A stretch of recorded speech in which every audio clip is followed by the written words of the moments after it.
interesting storyline from the perspective of the fact that GAMBIT are a team where they're defending major champions. It's like no one ever expected that to be the case, and so they have so much to prove. Fitch here at his first major as well. Lots of stuff to prove for this team. So let's see if they can get off to a good start here on the T side, already making their way up Banana. Yeah, Adren's gone second mid, so maybe he can stop a rotation should it come in. But GAMBIT have just taken presence towards Banana. They won't commit to anything just yet, quickly moving back down again. Perhaps looking for a reaction from QB Fire, a lesser experienced team perhaps. Adren maybe getting a read of a rotation. It seems QB Fire are going to move back and play as defensive as possible towards A. And the lack of presence towards B almost has everybody rotating for QB Fire. They're really trying to stay ahead of the game here on Inferno. Kvik is making his way towards the arch position or library. And QB Fire seem content to play the crossfire in the A site. Yeah, it's going to be quite tough, I think, for QB Fire once the distance is close by these blocks. We'll see if they can pull it off. There's two players in the pits. Adren taken down by Vanina right behind him. No, able to trade out though, so things not looking too shabby here. To swap at the gun, though, will not allow a quick enough draw for any fragging, and that's going to be now GAMBIT in a lot of trouble. Just found a Fitch, and he's going to be annihilated as well. So I stand corrected. QB Fire ready, waiting with 4 players in position. GAMBIT perhaps a bit too telegraphed overall. Yeah, I mean, it's great to see, again, QB Fire being the underdog. It's great to see, those are just some flying stickers, don't worry about those. Great to see them not afraid to take a risk. The pistol round, again, B has its problems if you lose it, especially on a pistol, but they're willing to put that 4th person towards A early and commit to it. And you've got to be brave. I think it was, I want to say it was Dupree who said that CSGO at the moment is a confidence game like never before, and that's a perfect example of it from QB Fire. Oh yeah, they definitely have looked nothing but confident so far, but it's all about dealing with this force buy, and damage here could be done, but able to evade a frag from Hobbit. That 4 for sure, he'd actually get it. He looked really good for that, but is taken down and did only a little bit of damage in return. Now, GAMBIT have created some presence in the apartments just to sow the seeds of doubt, perhaps, for the QB Fire side to slow down any potential rotation. But the QB Fire setup, we can see, is 2 men on top mid at arch side. So that will allow fast rotation to assist the B players once this push comes in. And the B players' objective would be to slow this down so that reinforcements can make its way there in time. As you can see, Jumka is trampling on the flowers, the pretty flowers as Valve calls them. Fitch will get taken out, Jumka will reposition, although he's in a red and his teammate's dead, so as you see him immediately slowed down there, he can't really take that close quarters engagement at this point. Needs to buy time for his teammates to rotate, try and hold position, but he can't. Adren with a great pick with the CZ. Time for Dozier to reload, looking to harass Boomich, I think it is, towards the banana position, but a push is coming into the CTs. They've got flashbangs as well, but they're still not getting any kills. Dozier picking up a kill with a P250. 2-on-2 now as Mo goes down. And Dozier could do more damage. It might just catch Felina off guard there. Picks up the UMP. The bullets there. There is actually a fully reloaded UMP. That's going to be nice. Can he make it happen, though? Pulls one off the defuse. And there will be time for it. But the damage was really nice there from GAMBIT. 4 kills, a bomb plant, and they may go for a force buy here. Knowing that they did so much damage, there is definitely an argument for it. But to see, though, if there's anything prepared for a situation like this, which would then give them greater consideration to go for it, but also it's completely fine to just have some pistols, wait around and put the pressure on in the following round with more AKs. But they do go for a full-out buy here. I love this. I mean, with so much success in the previous round, you can only project even more of it with better weaponry and more utility. Yeah, they've gone with the 1 AK. I think maybe there's an argument for one player to drop an AK and just be cannon fodder, but here we go. Felina rushing down mid, and oh boy, they've taken a lot of damage very quickly, QB Fire. Kvik and Jumka, they're on stretchers already. They're on the gurneys. Oh man, this worked out so perfectly. You won't always see this. What happened there, for those of you that aren't familiar, is that in the meta, it's actually, if you think that there's a Glock eco, then rushing down mid, rushing down banana is a very common way to play that round. But obviously with full CZ armor and an AK and grenades, that's not exactly the optimal choice. So that completely caught QB Fire. That's brilliant for GAMBIT's perspective. I haven't picked up any weapons from that push though. Still 3 CZs on the plays we started with them. We have some Molotovs going towards New Box. trying to flush out what remains of these CTs on B, but nobody's there. And now you have to question what QB will do. I think they have to hold on to their weapons at this point. It would be suicide to try and recover this round, especially with the damage on the players who are still alive. And that might lend itself to an indicator of the experience comparison. QB Fire, it seems they made an error in that they didn't consider what their opponent might try to do based on how that round went for them. Or maybe they did and just chose to push anyway. But no, I think you're absolutely right. I think the good default way of thinking about that situation is, okay, well, if the round was different and let's say Gambit, okay, maybe they got the bomb down, but in like 1 kill or something, it's very unlikely they'll go for that. But as you say, they got 4 kills. Then it becomes very likely that a force buy is going to be, a very good argument for Gambit. So I think you're completely right in that assertion, and that's something that QB5 have to make sure they don't drop the ball on in the future rounds, to miss important considerations like that, because it really put them behind. It's great though that they had the understanding, the cognizance to actually say, hey, let's just save these guns. Let's just give it up to Gambit, let's save what we have and have a good follow-up round, as opposed to maybe trying an awkward retake that may not work. Tactical timeout from QB Fire. Refocusing the troops. An MP9 has been picked up, and FAMAS, presumably. So the buy is reasonable. For the most part, the CTs have got full grenades, so they're well equipped to fight back in this round. One of these teams will be broke after this round. This is an important round to get an early start here on Inferno. First match of the day. Wish I had one of those translation devices so I could translate for everyone, but alas, I only really understand English, James. I'm not a language expert, unfortunately. Maybe one day get the Rosetta Stone out. But for now, we are resuming play and really looking to get some grenades there into Banana. But the presence from Gambit there is fairly light to begin with. Again, you could usually expect maybe way more grenades up there from the T side, but this is also a cool approach. They've actually saved a lot of their grenades, have Gambit, and they can sort of, once QB Fire's grenades start to extinguish, the smoke grenades and so on, then they can sort of throw more grenades back into Banana, steal it away from QB Fire later in the round. That could be a good way to play this, because as we see in second smoke used deep Banana, that's going to go away around the 50-second mark. So from that perspective, Gambit forcing those grenades out really early is going to be a win, considering that they have saved their utility. So this could be one of the plays from them, just to play a slower round, win the utility battle, win the map control battle as a result, and then make the play. Mo has just thrown a flashbang into Banana. Meanwhile, there is an exchange of fire towards the A bomb site. And you can often, if you are on GoTV, see a T standing on the steps into apartments very early on. That's where they throw the flashes over into Banana to re-aggress the position. There's action all over the site, actually. Those are 2 fast picks towards the A site, but they were going to take Banana as well. Felina, the last man standing on the A site, and he's the last man to fall. And I think it's the save territory once again from QB Fire. Vic's making his way in. He's got 1 pick early, but Mo surely has a superior angle. 2 versus 4, and I think the options have been taken away. And again, we spoke about the implications of this round and the lack of money on both sides. So whatever QB Fire can hold on to at this point would be fantastic. Mo and Fitch, however, are closing the nets. Yeah, I think this was a pretty awesome run. I don't think they expected, indeed, to essentially have such a good argument to go into A. I think they're just trying to clear top mid, honestly, just take the battles, force the CTs back a little bit, and even would have been happy with a trade kill. But yeah, that worked out much better than expected, I think, from Gambit's point of view.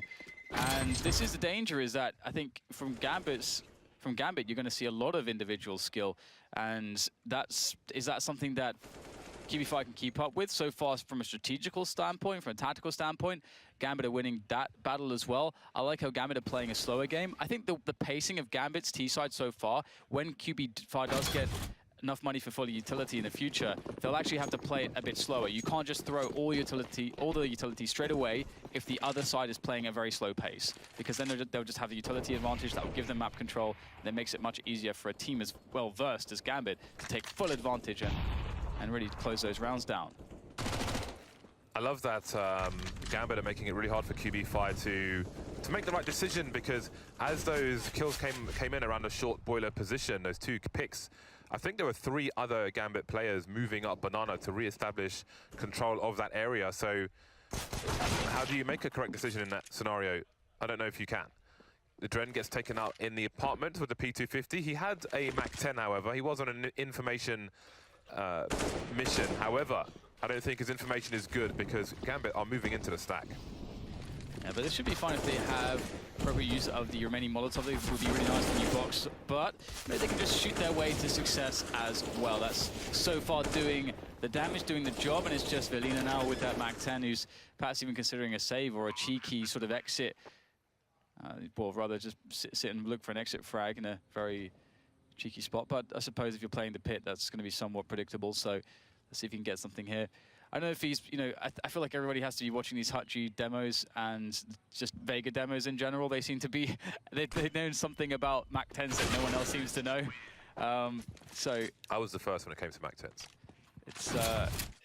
But can you make it look like an AK-47? Because that's what Vega have been doing. I am MAC-10, Dan. So 3-2, Gambit take the lead, and QB5 back in with a buy, but we can't imagine there's much utility for them, and indeed they are lacking there. But what they lack in utility, we'll see the difference in the AWP from Waterfalls. So would expect a more passive round with less utility thrown early, but let's see if that works out for them. For those of you on GoTV, I would pick a Dren because, again, he's one of my favorite players, always awesome to watch.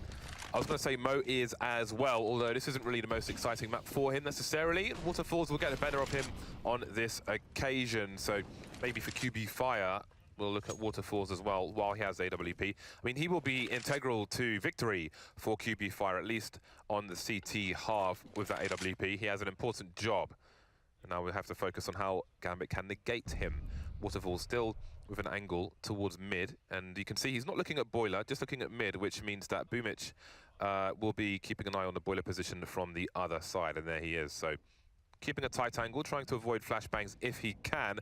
Of course, they can come over the roof as well, but can't really account for everything. Such is the nature of Counter-Strike.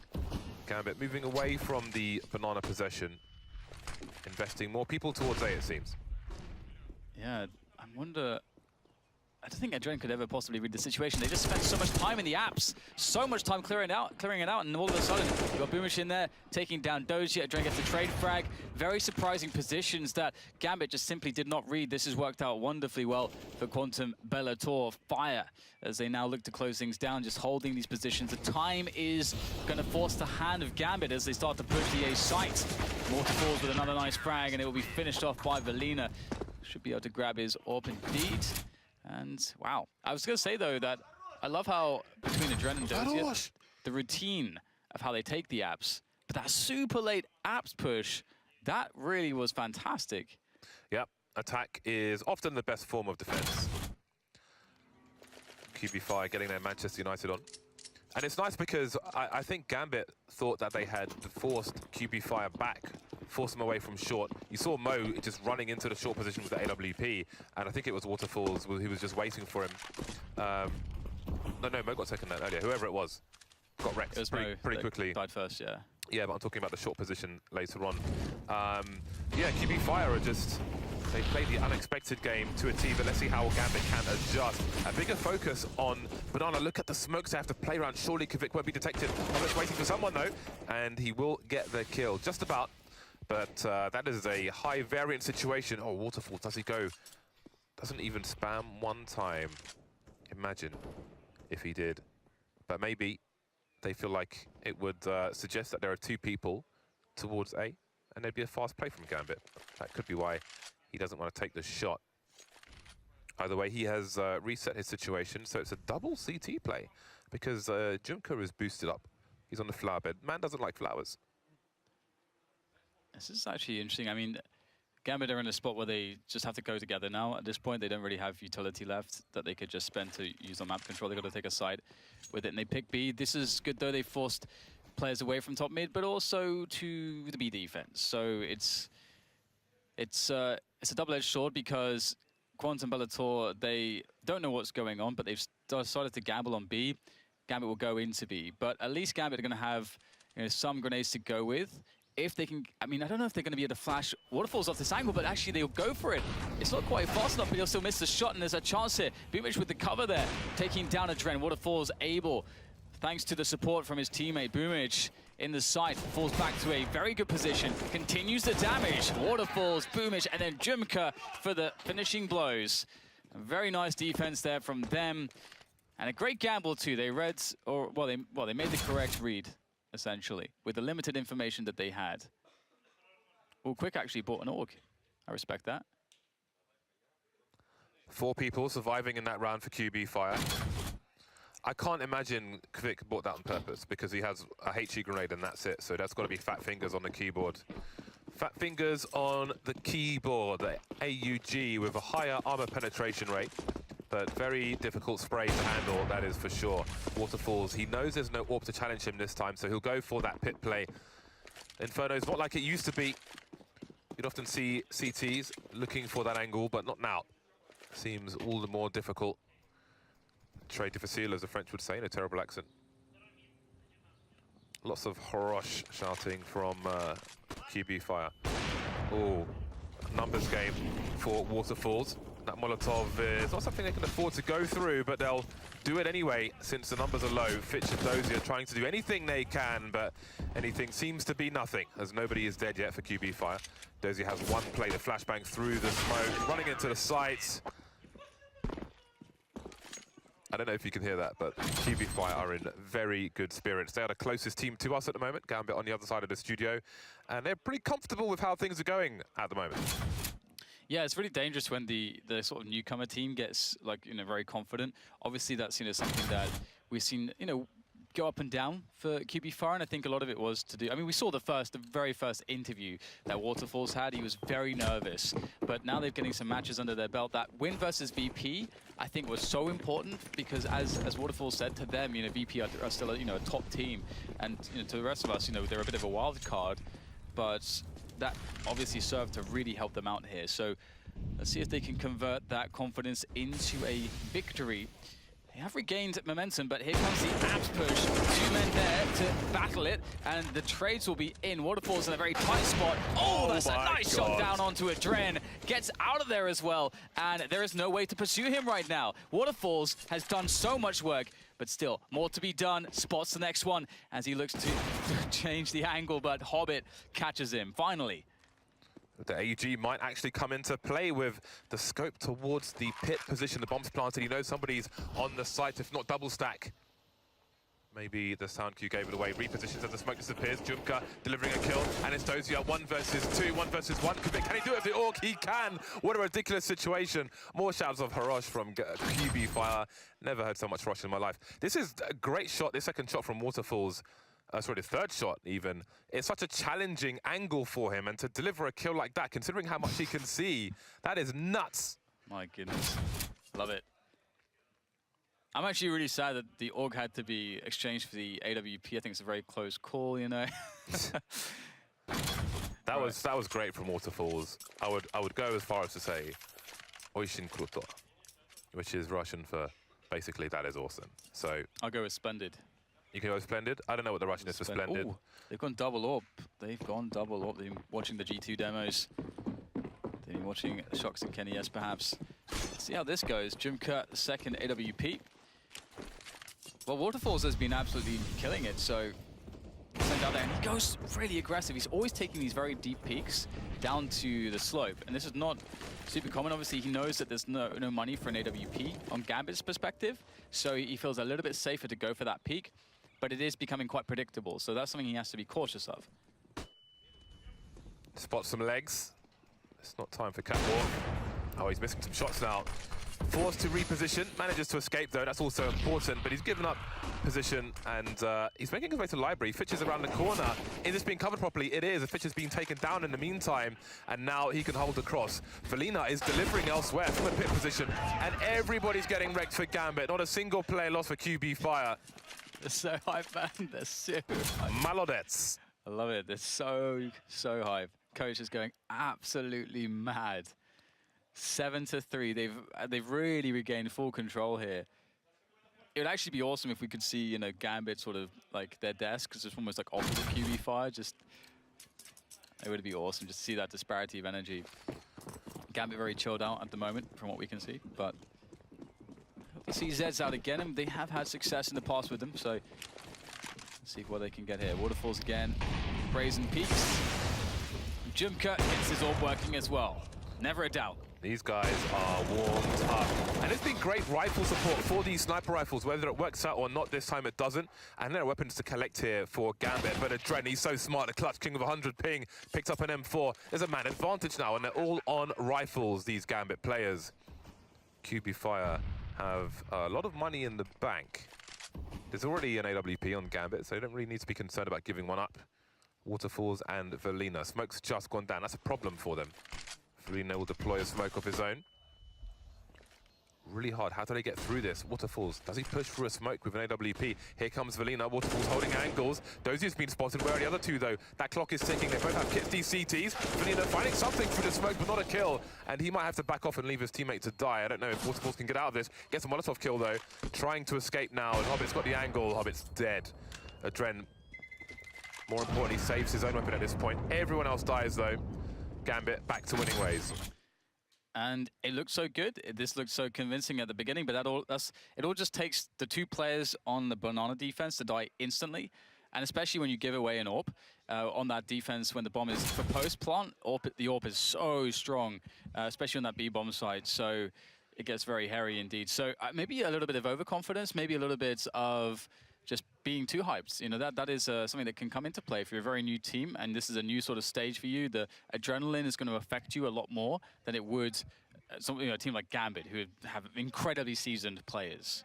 It didn't look like the most amazing push from Gambit on Banana, however.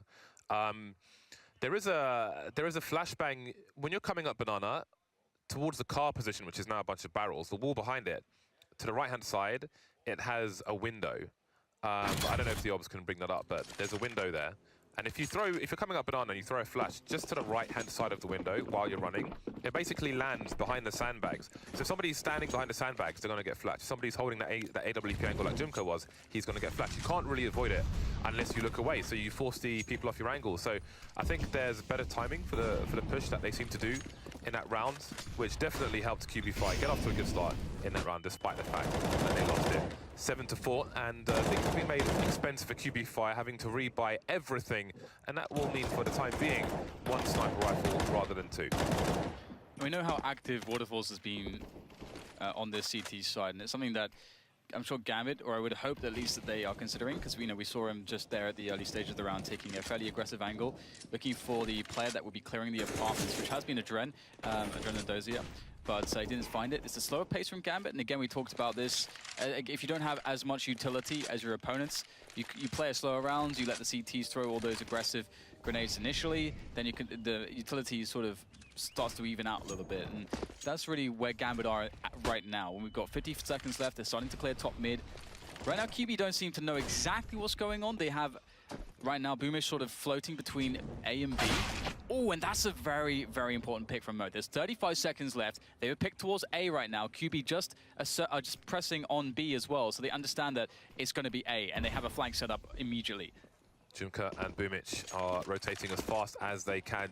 The T's just get off top mid as the CTs start to come in from the bottom. As the sound cue's been made, Velina needs to buy time for his team now. 17 seconds as the flank comes in. Boomish and Jumka moving towards the arch position, but there's a smoke down, which has just disappeared. 2-on-2, 10 seconds to plant the bomb. Hobbit doesn't know what's safe. Dozier must hold the angle. Going for his reload, though. And nobody's rechecking arch just yet, but Hobbit will surely be looking in that direction. Now he is. Raised, elevated, and he gets the first kill. Spraying onto Boomish, leaving Jumka alone. 1 versus 2. He knows that one of these players has no idea where Dozier is, and surely, as soon as he engages Hobbit, Dozier will pop out from somewhere. Got to look for a trade, try to get down to the pistol, go for the shots, but not enough. Asking a lot from Jumka, wasn't able to do it. Gambit continue the comeback. There's that very important pick from Mo. Again, that pick from Mo came at around, I think, 35 seconds left. If Mo's unable to get that pick, I think life is so much more difficult for Gambit, because at that point, the flank was happening. QB Fire already worked out that it was going to be an A push, so the flank was already on the way. So if that pick doesn't come, then it slows the push down for Gambit. The flank just crushes the round. I don't think they even get the bomb down. So Very, very fine margins for GAMBIT to take that round, and now they've actually broken the money, finally, of QB Fire. So the MAC-10 is out on Hobbits, and they'll take top Banana. Hobbit can be very aggressive. Those are the grenades, just as I mentioned. Right side of the window, goes behind the sandbags. Anybody hiding around the corner would be blasted into oblivion. And that money, that glorious money from QB Fire apparently has been burned, no longer exists. So we may see a strong finish to the half from GAMBIT, but the score won't be massive even if they do. QB Fire got to be happy with 7 rounds on the board so far. Won't get much out of this round, but there wasn't much to be expected, so not the end of the world.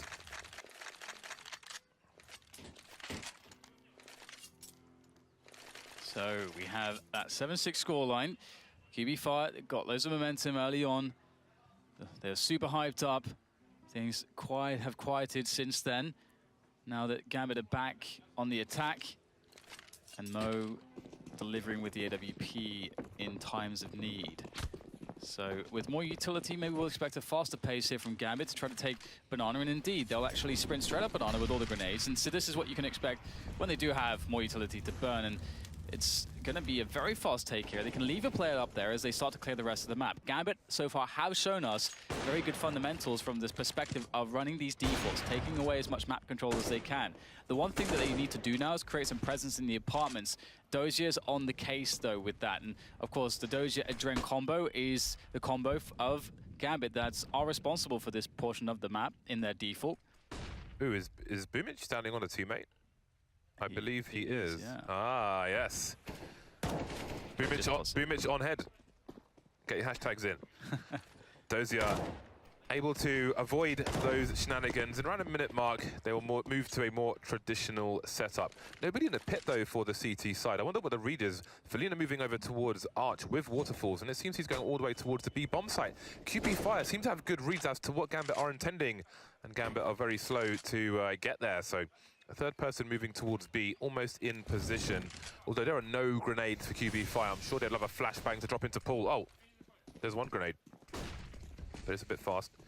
Now Boomich is making his way over, so it's going to be 4 CTs on the B bomb site, and this push is still just coming in from GAMBIT. One player picked off, but they are going to be in for nasty surprises. They run into a crossfire as well. They're getting wiped out off the map, off the history books. And Dren, can he do it? 1 versus 3. He's picked off one player. Still a rotation coming in towards CT. He's got 15 seconds, so he's got to commit to the bomb plant. Surely it won't work out. Boomich goes straight into the crosshairs. He needs to reload. Another AK, he's out! So many things for Dren to deal with, but he won't. QB Fire, round number 8. I almost expected the ace there, Dren. Absolute monster, but not this time. QB Fire looking to be pretty good, actually, at the end of this half. 8 or 9 rounds is definitely pretty good, but as you say, like, these crossfire are absolutely devastating. And it's happened more than once now that GAMBIT have been essentially too slow, and QB Fire, they work it out pretty damn quickly as to what's going on, and immediately they have the rotation in there. And so GAMBIT just need to either be quicker, or they need to make things a little bit more obscure, or maybe run a fake. If QB Fire are very happy to just rotate very quickly, that's when fakes become really, really powerful. So Waterfalls just going in, man. Just going in, just pushing deep down Banana, looking for those frags, and he's going to get one. He was not expecting to escape that situation.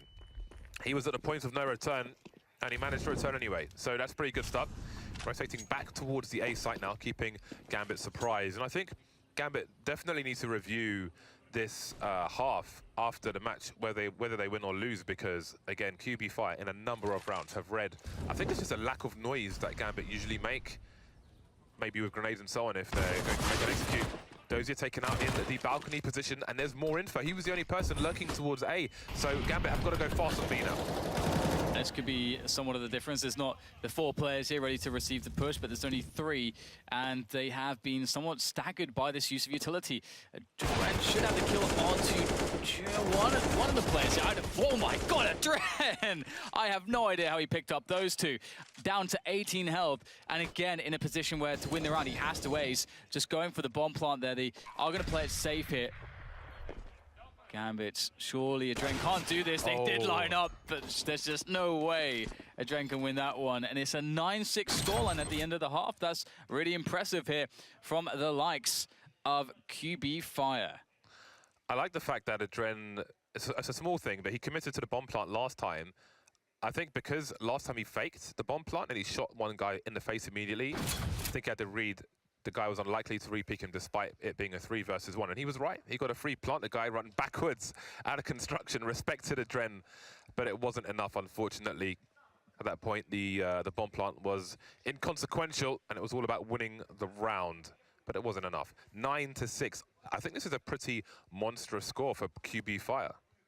Oh, yeah. Yeah, I think that most would not have expected them to have such a strong half against GAMBIT. Obviously, the result against VP, you know, a lot of us, I mean, I think all of the talent, and I'm sure almost everyone at home predicted VP because it's just hard. It's always difficult, VP. Again, they're in a sort of place all by themselves. It's a complete wildcard team. You never know what's going to happen with them. You know that they can beat anybody, but they can also lose to anybody. So obviously that did... It was one of those things where if we look, we can't read into it too much, but QB5 definitely generating, I think, a lot of respect just through this half alone. I think we could sum it up as this major potentially being a breakout event for QB Fire. Certainly the story so far, and how far can they go, only they can tell us. They have a great opportunity now, because obviously if they win this pistol, we're likely looking at a 12-6 scoreline. And that may be too much for GAMBIT to recover from. Time will tell. You wonder if there's added pressure in a situation like this versus a lesser-known opponent than your usual, arguably stronger opponents. We'll find out. 10 seconds remain until this pistol gets underway. Dozier will be the grenade man for the CT side with the defuse kit as well. I think on GAMBIT's T side we saw 2 players holding grenades, but for QB it will just be Velina. No P250s dropped for the players either, just grenades and Glocks. Straight up banana, keep things simple, as the saying goes. Already a good amount of nade damage. I actually made that just a dink straight onto Mo. That always feels bad when you're on the CT side. Feels kind of like you're useless. One bullet will finish you off. So poor Mo. Now I can see QB Fire actually sort of backing away here. This can be really smart because you can sometimes catch a CT that's trying to set up a flank or a contain and then overwhelm them and then open up another bomb site. So this is one of the reasons why the movement sort of, you know, the whole position and then doubling back not only makes it a question whether you are going to the other side, but also you can catch players. So I like this from QB Fire, and now they've decided to actually make their way in. Oh, that flashbang got absolutely everyone. But it's about converting it into kills, and they only got 1. Yeah, but there's still a round to fight for here, and QB still have 3 players on the site, but they've got to be really careful about where they peek from because the CTs are everywhere. Dozier taking out Bumich. Kvik and Jumka remain. Kvik doing what he can, again, inferior range with the Glock against 2 full health players, and these Ts are quite tagged. Jumka, got to be careful not to shoot his teammate there. They need to rescue the bomb as well, which is at the feet of GAMBIT. Dozier missing the crouching player, but gets him eventually. I don't know why he's run away from the angle and he's left the Dren exposed. I don't know why he did that. I think he made a read that maybe the other guy was coming from the other way, so they'll double up, but almost got a Dren killed for his efforts. Either way, the pistol round goes with GAMBIT. I love Dozier's picture, by the way. It really looks like he is, I don't know, it's like he's like some kind of end boss for a fighting game. It's like that power stance. This big old forearms. Neo Geo Battle Coliseum, perhaps.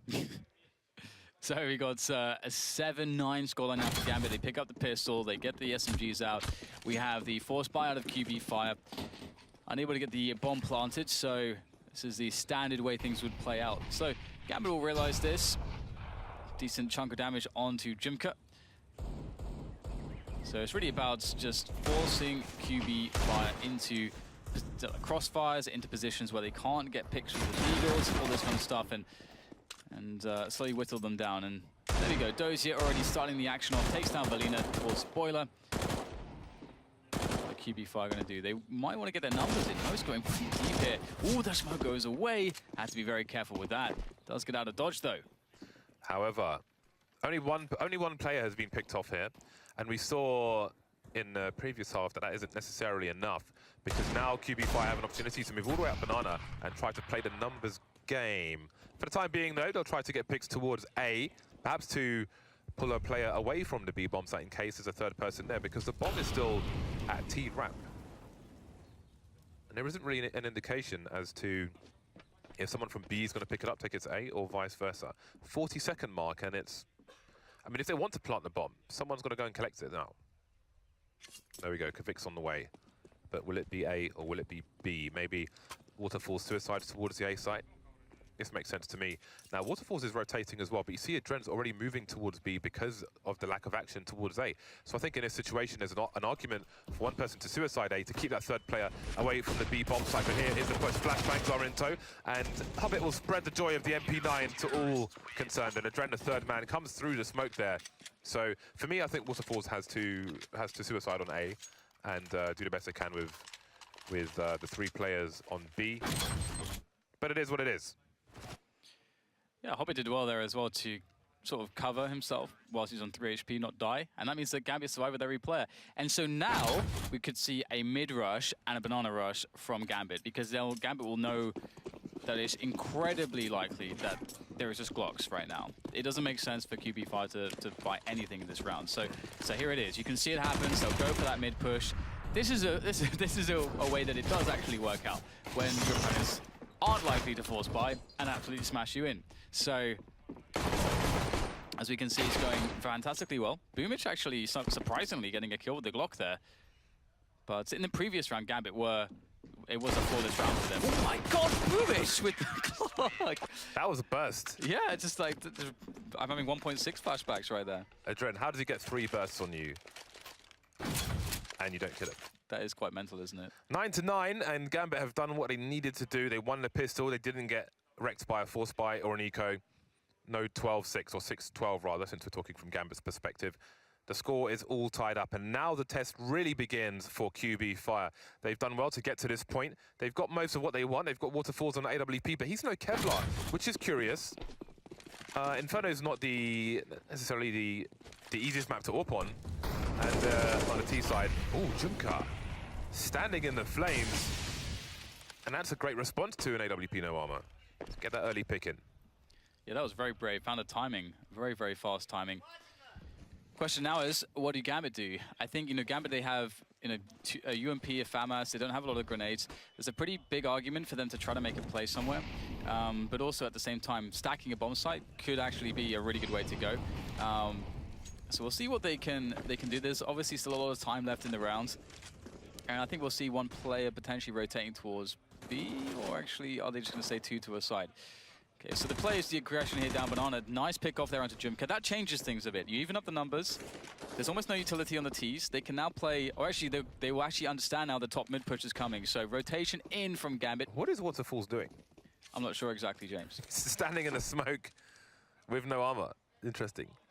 It's a full rotation from GAMBIT. They've got everybody towards the B bomb site. There are 43 seconds left, and it looks like they've made the right play. But will they hold on to this? Because surely as time ticks, yeah, Mo starts to run back towards B and then back towards A as the grenades come in. But where are the personnel? There they are, Fitch spotting 2 players, getting traded by Kavik from the balcony position. Time's running out, though. QB5 have to press on. Waterfalls, 8 HP, no Kevlar. And he's the last man standing, and he won't get very far. GAMBIT survive, only with 2 players, but they get an AWP for their troubles and an AK-47. And for those of you at home as well that are interested about CT setups and stuff, just looking at the Adren and Dozier bait setup on the bomb site, that's a very common one. We see that the first contact is taken around the default bomb plant boxes from Dozier. Then you have up on the crate in the corner is Adren, who covers the angle should they try to push him. Here it is. It's a very, very strong and effective bait setup if you're covered from arch side. And that's what Counter-Strike is about. It's about creating these bait setups. It's about creating distractions and splitting up defenses and so on. And when you don't have time, you can't really do it effectively. You have to just walk into it. And that obviously is problematic. So 10-9 is the score as a result. And GAMBIT looking like they're going to stabilize here. I was going to say something really intelligent, Dan. But then I forgot. Or just pretend. Then I forgot. Never mind. Oh, Jimka's pick in that previous round. I think on the buy round, that might make GAMBIT's first half of every round more expensive. The fact that he was able to run there and take that pick may mean we see more grenades in the early round from GAMBIT. But once again, Jimka's managed to make a forward position, and he's caught Hobbit off guard. He will get traded by Mo, but Mo's got to fear a rush now. Was it Hobbit before as well? Yeah. That he killed? Oh man, poor Hobbit. He's going to be pretty angry about that one. But that timing, obviously, is so sick. We can see the movement there. He understands that he's able to duck behind the wooden board and actually be undetected because he's so fast. His spawn is obviously very good. So that's something to look at as well. Those timings, and that's something that Gambit will slowly adjust to, as you say, James. So that's maybe a bit gimmicky from that perspective. And should he try it again, it's very likely he'll get smacked down pretty hard. Well, I wouldn't say it's gimmicky because what he's doing is like, this is a problem. You must solve this problem. And they're probably going to solve it with more investment in grenades and personnel at the beginning of the round, which makes a Gambit less equipped later on in the round than they otherwise might have been. So he's giving a Gambit an issue that they must solve. This smoke on the balcony, super powerful, especially on LAN against UK teams in a pistol round, because they always rush balcony. So stand there, sit there, crouch for 5-7, body block. You can do it on cobblestone as well when you think there's a force buy coming in through the doors. Bit of smoke down there, body block and spam away. I prefer the knife. Gambit 11 to the 9 of QB5. Both teams back on the bye. Gambit confident enough to continue just with Hobbit and Mo on Banana, so they won't be conditioned by Jimka's shenanigans early in the round. They will continue as normal. That's a big grenade bouncing into second mid. That's very reasonable damage indeed. Yeah, looks like QB5 just want to go up into A. Just no qualms about it. Just go for a straight-up split. There's no messing around with map control elsewhere. There's already a player, Mo, sort of going to be cheating his way through Speedway pretty quickly and just holding on to that position because it does look like QB5 may be trying to take control of that area of the arch as well. So right now, yeah, Gambit are pretty a bit curious, you know, what exactly QB5's game plan is here, because they also have no presence on Banana. So it's not as if they really want to split onto B. Okay, you really want to be able to have one player in Banana at least for that. But as far as Gambit understand, that may be the case. So this is really interesting. They've used a huge amount of utility, and all they've gotten from it so far is they've pushed the defense back, and they've got Valina in this position. But Deadran's looking for it, but he can't find it. Brilliant play there from Valina, and now the push to B comes. And they will get pinched from CT spawn, which really splits the only two people who were there anyway. Hobbit gets a Molotov down, and QB Fire are running away. That's so curious, but they're pulling those into the library position, and Valina's waiting for him back towards the A site. Now it's Fitch alone, so it's gone from a 5 versus 2 to a 5 versus 1. QB playing the Gambit fiddle at the moment. Will Fitch get traded? He's done 2, he's done 3. That is massive from Fitch. He's buying time for the rotation as well. He can't get the 4th, but he's left Boomich on 13 HP. Valina's still cutting off rotations though. So sick from Fish. Kobe, just so close, but he manages to make it work. Down to 19. First bullet wins. Where is Boomich? That's the big question for Hobbit. He has to take some gambles here. He can't check everything. He's got to make the right read now. With the bomb on the default spot, it looks like it's planted for Apps, and it's a very easy bait there for Boomich. Perfectly done. Playing the mind games, but still, this play from Fitch, almost taking down every single player by himself. Expert work, and oh, he was so close on Boomich as well. It's an insane round from just the rotations of QB Fire, and also using all their utility just to place one man in CT. I think Gambit were just utterly confused. Divide is the call on QB Fire, and you've got to be brave to make rotations like that. That is crazy, but it was such an interesting round with the player in CT just waiting. So horrible for Adren. He was getting flashed through the library door as with the player lurking towards Arch. Nasty round for him, but the CTs can still buy, and again, credit to Fitch for making that really expensive for QB Fire. Dozier will be up on the short position. Smoke's top mid for the time being, so QB Fire will have to bide their time, and QB5 don't have all the grenades in the world at this point. Minute 20 on the clock. And they've got a bunch of smokes. One molly, one flash. That one flash to rule them all.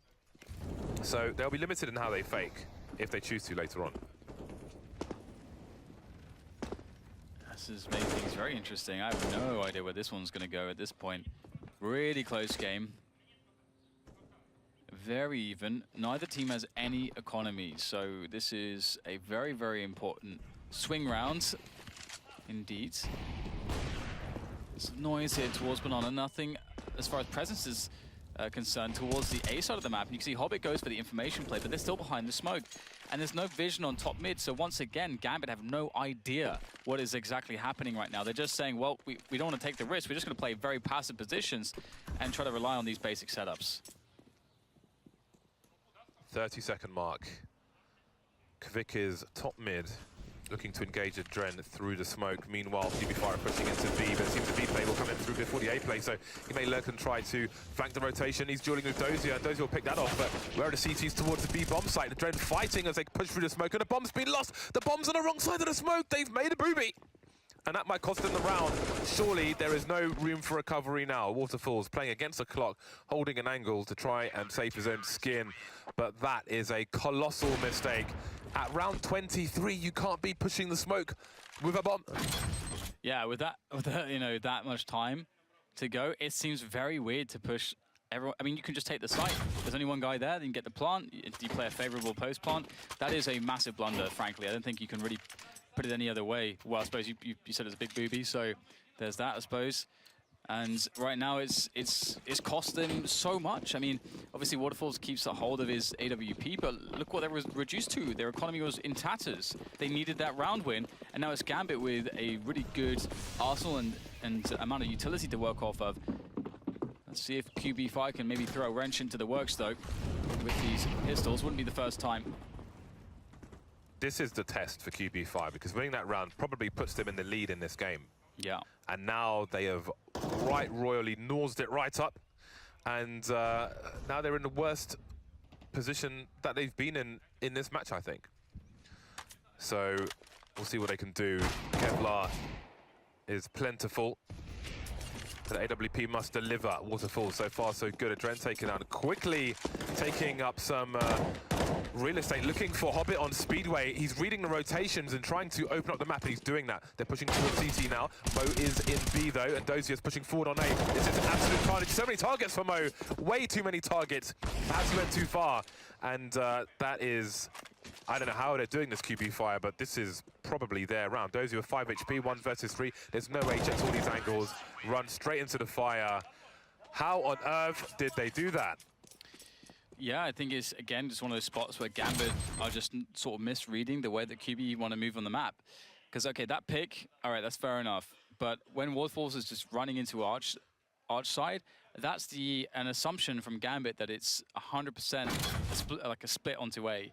Whereas that wasn't the case. QB actually had Waterfalls leading the charge. So it's so smart to actually have him try to get a free pick towards CT, because that push was so fast, he could catch someone in mid-rotation. So that was just a really good read from Waterfalls to go for that. And now the quick push with the pistols here, just no investment, wiped out almost immediately. And GAMBIT, I mean, it's kind of, I don't know where this is going to go, James. This is so, I feel like GAMBIT are struggling to read QB5 like many teams have struggled to read Vega, actually. I can't believe GAMBIT lost that round. Although credit to Waterfalls, he knows how much time he has. He knows what the CTs are likely to do. What would you do in my position? What would I do in your position, sorry?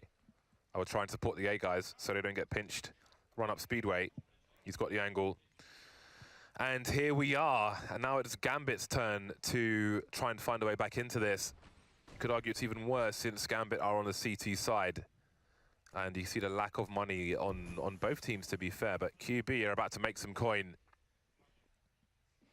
It is pretty insane. Like, I think it's one of those things as a player, you have this sort of internal clock where, like, I have 5 to 8 seconds to make this play and catch someone off guard on a rotation. From making this kill on a Dren, I know that will trigger a rotation.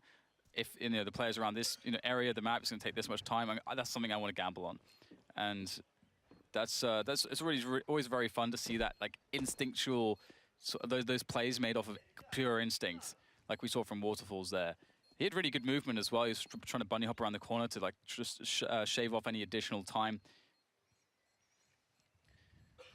Wow, GAMBIT's in a lot of trouble here.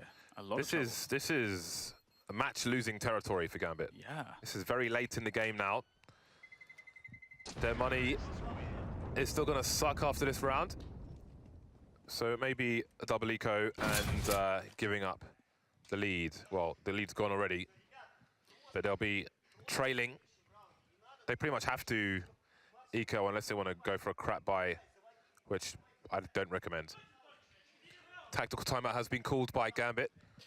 This is one of the crazy things to me too, is that it's very difficult to be an aggressive AWPer on T side of Inferno. It might be one of the hardest maps to do it, actually.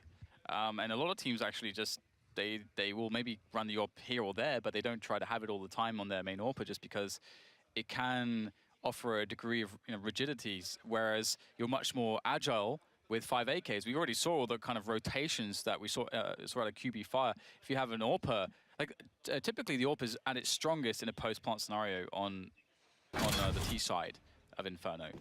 So it's been impressive to see how well Waterfalls plays the AWP aggressively and how confident he is. GAMBIT, Kevlar, CZs. They've left money in the bank. And this is a dangerous buy for GAMBIT. They have got 4 smoke grenades, so they're looking to play the long game, which I love to see. You love to see it. You absolutely love to see it. Will QB be ready for it? Boomich is peeking top mid alone with the bomb in tow. Felina not far behind him, throwing it away. Smart stuff. Don't want to make the same mistake twice. Dozier is around the smokes on the arch position. 3 smokes remain for GAMBIT. Dozier doesn't have one of them. One's just been deployed by Mo on the B bomb site. Seemed to think a push was coming in because the smoke is right in front of B. So here we go, minute mark left. And Hobbit is last man with a smoke grenade, and he's towards the B bomb site. So if this push comes in, which is very likely, with the clock running down, they may feel like they're at the point of no return. They're really taking their time, QB, in this arch position. They love the B splits, don't they? They love going through Arch and CT. Oh, Hobbit's just smoked off, though. He's just smoked off the B bomb site, so the bomb's going to rotate. They're not going to push through it. And with the positions of QB on Arch, this might just work out for them. Adren, though, he's in the boiler position. There's 20 seconds left. Which way will it go?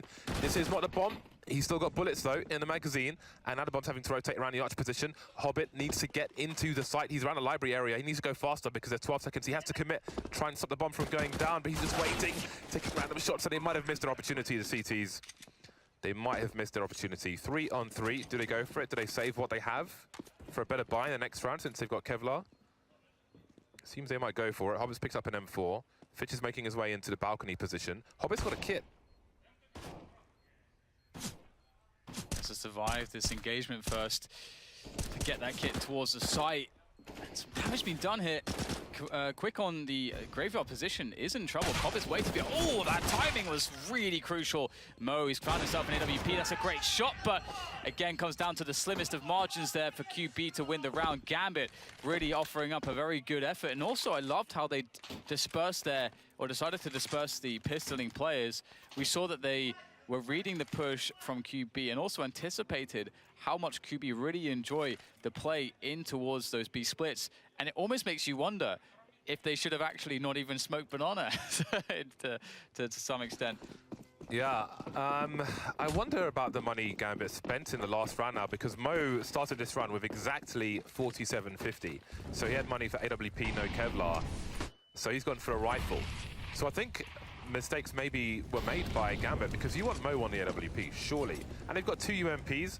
Again, when it was down to 3 on 3, if they save what they have, the Kevlar and so on those players, then maybe there are more rifles in this round. And there was a rifle picked up by Hobbit as well, but all was lost towards the end there. Not always one right way of doing things, and there's going to be a big duel on Banana soon. Adren gets taken down with his UMP, and Hobbit is blind. He's facing the wall. He's down. Mo still on the site. Probably wishes he had an AWP now, but he's got the M4. What can he do with it? Spotting Junka in the corner. Flashes there. He needs a lot of help going second oranges. Dozier's making his way in CT, but there's a smoke down. Is there a flash from Dozier? No, he's got no grenades, and down goes Mo. Oh, this is a very desperate situation. Waterfalls catches the rotation through Banana. And now Dozier, all he can do is run away, try to save what he has.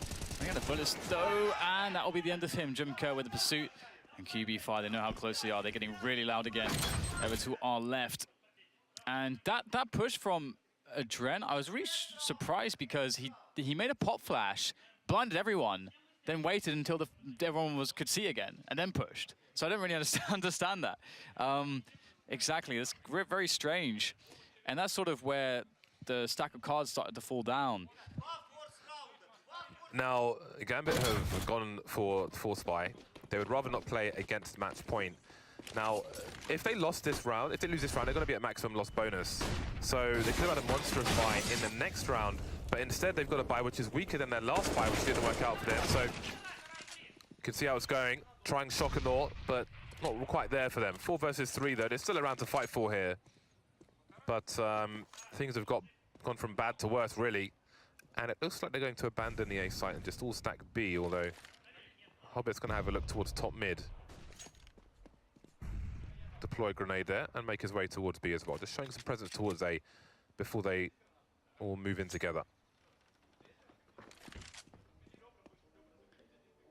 Not really in a good position after that mid push. I thought it was a pretty good idea, but QB played a really nice defensive setup. Had a second middle on lockdown, and that's sort of where GAMBIT were really putting most of their players, their weapons.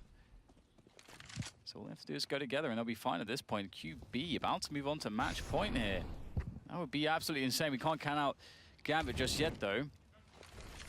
They will be on maximum loss bonus, and I mean, the problem is with that is I think only Hobbit's actually really going to have all that much. Hobbit will have $4,500 after this round, and that is the most money of anyone. So they really need to save these Kevlars. There's such high priority to keep these Kevlars alive, because if they do, they'll have 4 rifles full utility. If they die, then they won't. So that's really the big difference there. QB, they've got plenty of money, and it would definitely service them well to try to get some kills. It would be very impactful if they get a couple of kills here. So I hope QB get aggressive. They should realize that GAMBIT is saving immediately, because there's been no presence, no threat, nothing from GAMBIT in a very long time on this round. And indeed, they're starting to send out the feelers there. Jimco will go towards Banana, perhaps. But QB still holding the bomb site, still giving, perhaps, I think, way too much respect. Well, maybe because GAMBIT went for it in the 3-on-3 in the previous rounds, where they lost everything. I mean, maybe QB expected them to hold on to what they had for a better buy, so perhaps it took them by surprise. I don't know. They're still going to have a crap buy. I don't know when we last saw a good buy from GAMBIT. Again, they got max loss bonus, but they're still not going to have an AWP onto Mo. Now you see QB really enjoying this land. Lots of shouting going on. But again, it's another difficult buy for GAMBIT. Adren has 3,900 before he buys. Is he back on the UMP again? What is he going to do? Got a tactical timeout, which has been called by GAMBIT. Margin for error is now nil. It's 0. Yeah, things are looking really tough for them. I mean, they can absolutely turn the game around, force an overtime from this position, but I think we need to see just some better plays, more higher quality plays out of them. Again, you know, some of the efforts we've seen for aggression have not really been executed in the best ways. Again, you know, if you just cast our minds back to that previous aggression from Adren, where he just peeks with nothing, basically throws a flash, shows that he's very close, and then peeks when everyone's has full vision again. Stuff like that, you know, it seems a little bit weird. Adren does go for the M4, actually. GAMBIT have a high amount of M4A1Ss if you compare them to every other team. Most people are on the M4A4 these days in professional Counter-Strike. There's a very fast take of Banana with all the utility. How far will they go? Quick wants it. He wants to go all the way. He'll get taken down by Mo, though, perhaps overstepping. But are they going to keep going here? Looks like the counter grenades will be enough to stop the push. Smoke down in front of the B bomb site. Dozier there for support. Dozier's holding a flash, which would be deployed towards the pool area. It would allow Hobbit and Co to face in front of the flash. Always a strong flash to throw if you're rotating in from the CT position. It can make the difference. Jimka's going to be staying as the lurker now, and QB5 are rotating towards the A site. Smoke is replenished, but there is a gap. This area was made wider by Revolver in the new Inferno. So it's difficult for these smokes to be as effective as they used to be. Now, QB looking to give GAMBIT the kind of party they don't want on the A site. Fitch doesn't really have crossfire support. Adren is in this position, but he's got a lot to deal with, it seems. Yeah, he just about spotted them. He doesn't really want to repeat this without a flash. Is there a flash for him? Nope.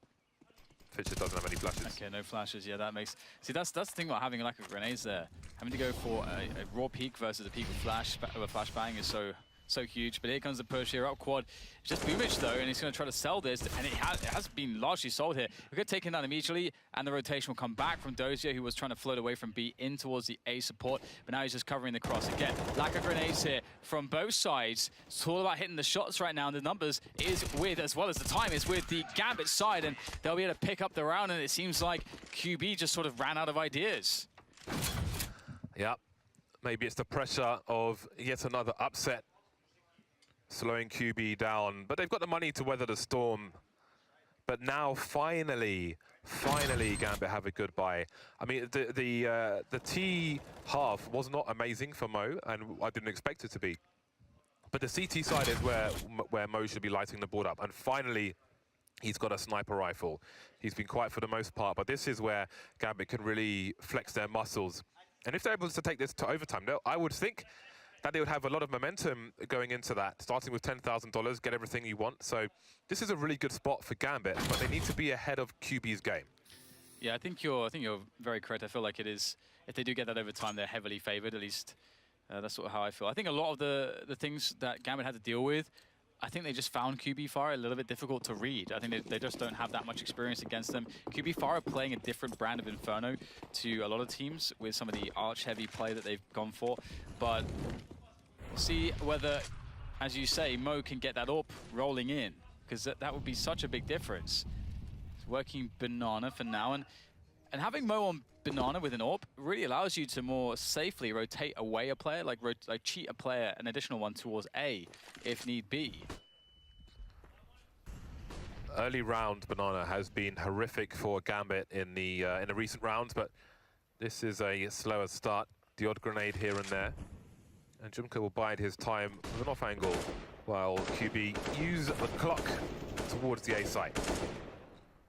Waterfall's having a look towards the car position, perhaps, with his sniper rifle, but QB seem to be waiting for GAMBIT to make a mistake or wonder why everything is so quiet, but they're not really doing that. Fitch and Dozier playing around the short position. They could play double pit if they want to later on, which they're currently doing. Often people will look for the crossfire. Even if they pick off one player in the pit, they'll focus on the site, so this can be a nice change. And now all five are focused on the A site for QB. A set piece, here it comes. Grenades tossed in. How well will GAMBIT respond? They only have 3 players here. The 4th is far away, and the 5th, as there's no rotation just yet. Now the rotation's coming in. They must get the first frags, and they are. It's looking quite good here so far. Still, Dozier doing more damage from the pit, and the Dren to finish from Graveyard. The support from B not even required. That is a much more confident-looking GAMBIT. And also a QB Fire who they were unable to find any edges in the early to mid round, and then forced into a position where they had to run a set piece. And GAMBIT seems very comfortable with that. So that could bode well, or bode quite well for GAMBIT now in this final round. The double pit play worked quite well. After one was picked off, I think Dozier got a free kill. Hard to communicate the second player there, especially when they're taking fights at different times. And here we are. Still a good buy for QB. Can GAMBIT continue their momentum? Surely the worst would be behind them if they were able to take this to overtime. See raised voices now on the QB side. Although nothing in particular is going on. I think maybe perhaps just some hot heads making clear what needs to be done. It's honestly very tense stuff when you play T-side Inferno. I always feel like, especially in these situations, it feels so hard to get that first advantage, that first pick. Waterfalls is looking for that though, but you can see, look at the change of approach from GAMBIT. They're playing way more passively than they were previously. And that does eliminate some of the variables that QB were creating with their pushes, with their arch takes and so on. And GAMBIT can just hold tight, trust in their setups, and await the push. And it may very well be the case that QB Fire go for a similar round to the previous one, but no, actually arch presence again. Jumka still looking towards Banana. Unclear as to what QB want to do. Adrenaline with a 2-man spray now looking for the third. The pre-fire is there. The last bullet will deliver the headshot. And that's the bomb in Arch. The bomb is miles away. And there's no bus for Jumka. He's got to make it on foot. 30 seconds, 1 versus 5. I think we're going to overtime. Walking into a crossfire, but only Fitch will be required. Dozier was there if needed, but here we are. And really, I think there is a strong advantage for GAMBIT at this point.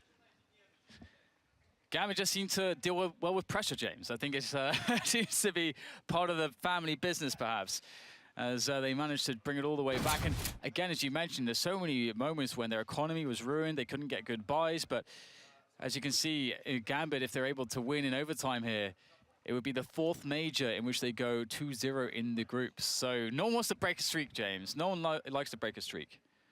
I love to break streaks. Mo will begin with the sniper rifle. It's already been purchased. We have some more discussion, a lot of discussion on the QB side, as you can see.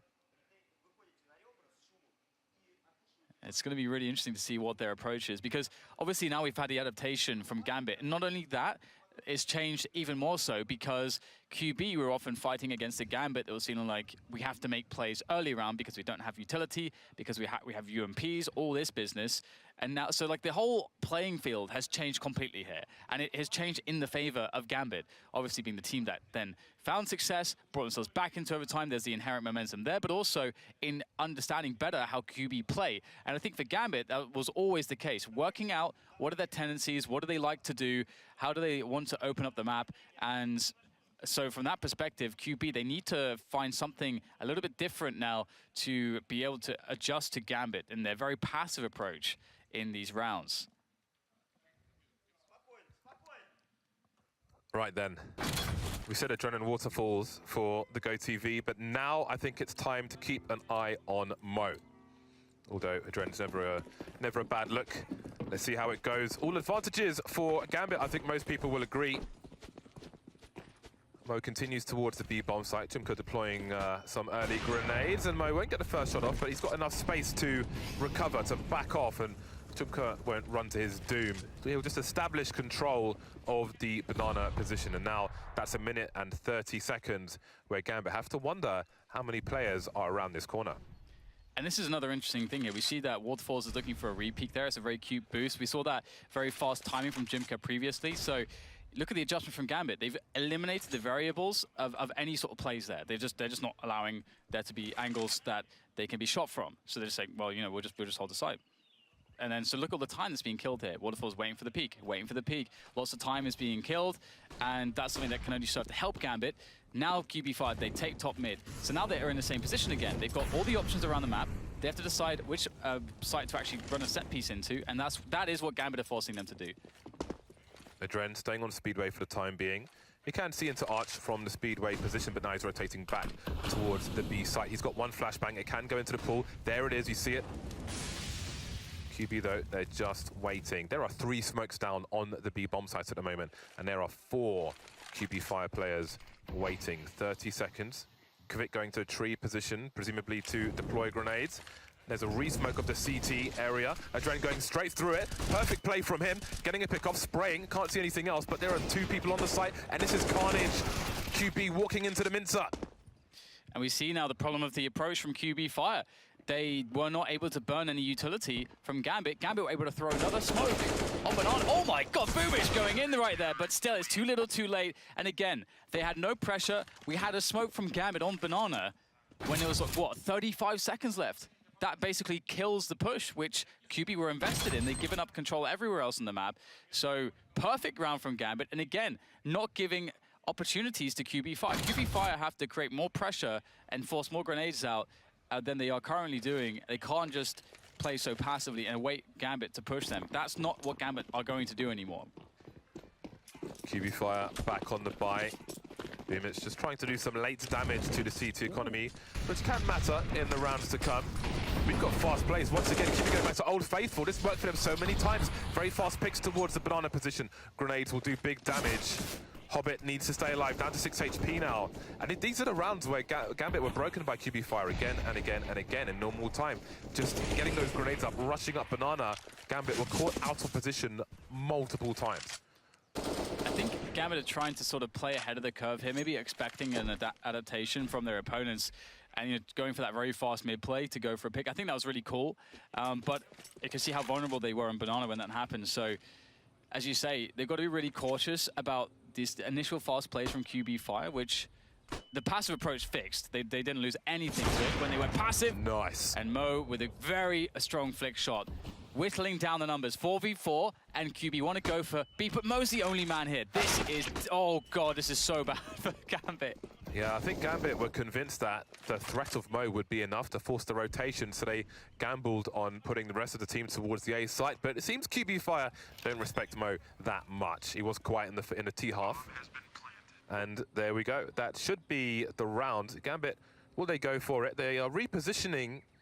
Actually, they've got money in the bank, so they're fine. I don't think they'll really lose anything by going for it here. Ooh, they're lining up for him. Waterfalls very quick on the trigger finger. Gets the first shot, but not the second. Hobbit has to wait up the flames. 6 HP, still alive is Hobbit. No grenades, no flashes, nothing for GAMBIT. Just raw fire, and it's not going to work out for them. Hobbit will save the AWP. Would be madness to try and 1v3 with 6 HP.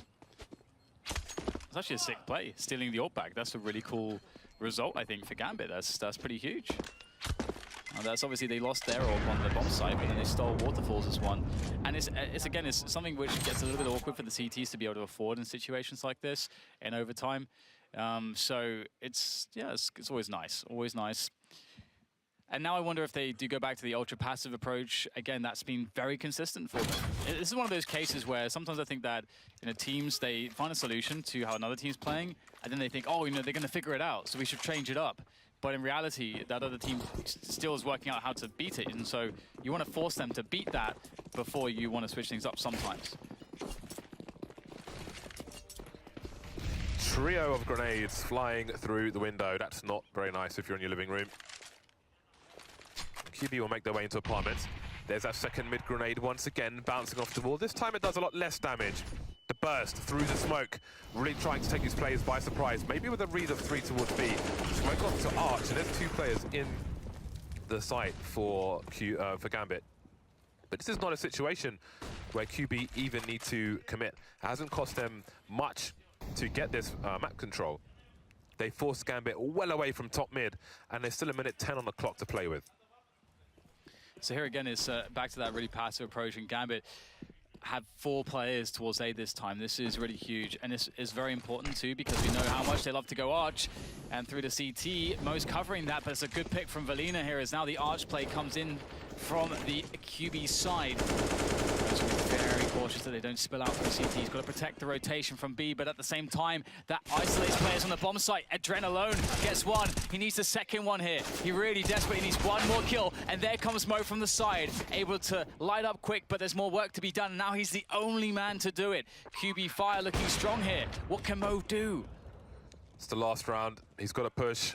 3 rounds and a half now in overtime. 1 versus 3. How does he not get traded? He doesn't get anywhere into that round. QB will lead going into the second half. So despite the momentum that we talked about from GAMBIT, it was in their hands, but it was taken away. It was snatched like a handbag in a busy street. Yeah, I think maybe they overplayed their hand in the second round a little bit, but we'll see if it ends up harming them, because again, they had a pretty decent T side. And things are very different in overtime. I think there's a lot of teams and players out there that don't like overtimes because things get weird, James. I think that's generally how people would describe it. Things get weird. Opportunity knocks for Quantum Bellator Fire. Freeze time. Pause has been cancelled. They are 15 seconds away. I believe Bellator means warrior in Latin.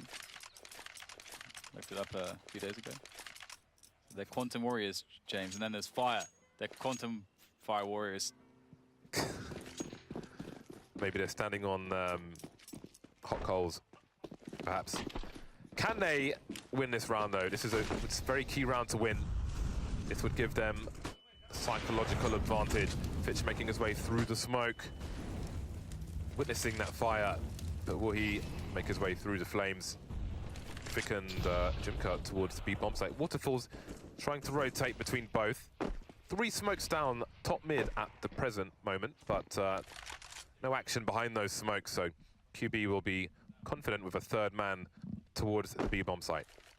I think one thing that was really annoying for GAMBIT on their T side was the plays from Waterfalls. He was all over the place, being really aggressive. However, this round he's been a bit more passive, as indeed we can note that he's just holding an angle here towards Banana. We would expect him to be top mid, and perhaps this is the sort of mix-up that may get that one kill that Gambit wouldn't expect. Maybe they think the AWP is going to be top mid. And is there something here on the edge of the smoke for Waterfalls? See Hobbit trying to bait with the jump there. He's trying to expose himself, but the police will shoot him away. 40-second mark, and Gambit haven't really played their hand. So there's no fourth man on either side for QB. There could be a flash over the roof, which would completely blind Waterfalls. They do have some flashes, Gambit, but they're really playing this clock down. 28 seconds.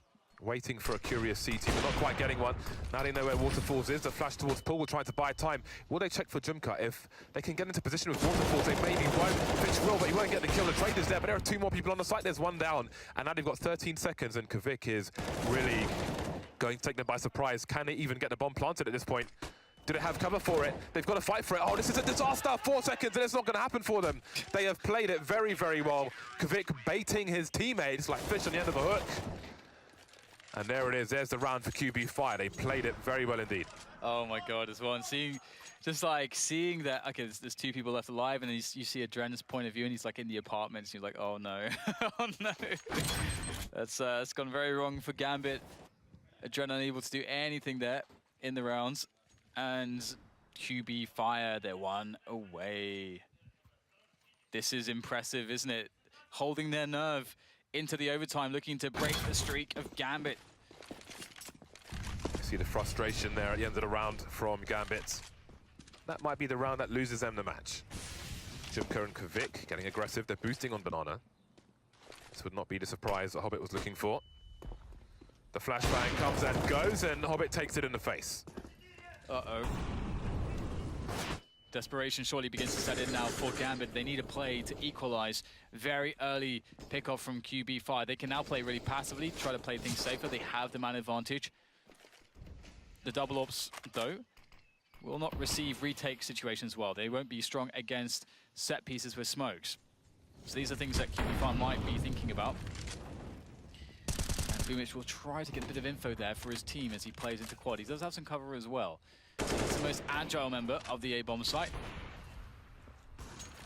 Considering that we have the AWP in the library, and also an AWP over towards B. How did Gambit open this one up? They may just go for a set piece here, but they don't have almost any grenades. 39 seconds, and they're already a man down. Waterfalls making a nuisance of himself in the arch position. Adren avoiding the flashbang, but is he quick enough to take Waterfalls out? He's proven to be quite fast himself. The smoke is down, jumps past immediately, wants to get through into this position before Waterfalls does, but Boomich will take him out from elsewhere. Waterfalls missing the shot, but the CTs are well equipped to defend this site. The clock's running down once again. The bomb's down, the bomb's up onto Mo, the bomb's down again, and it's Dozier, 1 versus 3. 13 seconds, he's blind, and that's a wrap. QB Fire, another upset. How far can they go? Amazing, just jumping out their chairs. These guys, what a story, as you said, James.